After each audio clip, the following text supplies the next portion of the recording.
Hello, I'm Amara Jones. Welcome to Caffeine TV, your daily video news brief, here to take you through 3 headline numbers in just 3 minutes, giving you a different take on everything from housing policy to the Real Housewives. We wanted to start out by giving a giant thank you to you for watching and sharing. We passed the 3,000 video view mark on YouTube yesterday, and it's only been 6 weeks since we launched. And so if I could, I'd go through that lens and give each of you a giant hug of gratitude. The first number up today is 23 in 23 hours. That's how long it took congressional Republicans after winning the election to go from "can't we all get along" to calling out the hit squad. Yep, Speaker John Boehner took to the podium yesterday to demolish the fairy tale of Mitch McConnell that we spoke about yesterday, where the new Senate Majority Leader-to-be said that once Republicans gave formal control in January, that Washington would move from a city of acrimony to Xanadu, where peace would break out through the land. Well, Speaker Boehner said that trench warfare is here to stay. He said that he was going to pass a repeal of Obamacare for like the 53rd or 54th time, and he warned President Obama not to use his constitutionally granted authority on issues like immigration, saying that if he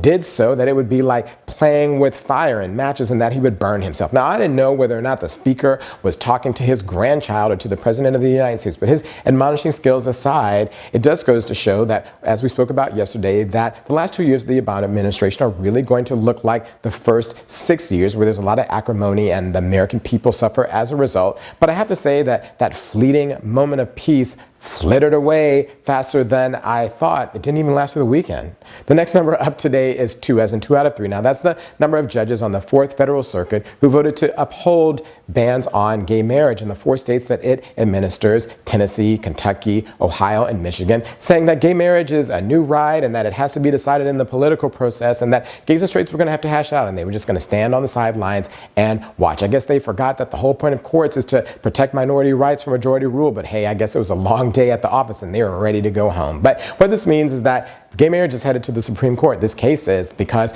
other federal circuits decided the exact opposite, and when there's a dispute amongst the federal circuits, it goes up to the Supreme Court for resolution. So gay marriage isn't going away. Now, the person that brought this case did so because he wanted married to be on his partner's death certificate so that they could be buried in the same plot next to each other in Tennessee. But I guess the judges on this case forgot their own obituaries, because the first line of theirs is going to be, "This judge prevented a lifelong loving couple from lying next to each other for eternity."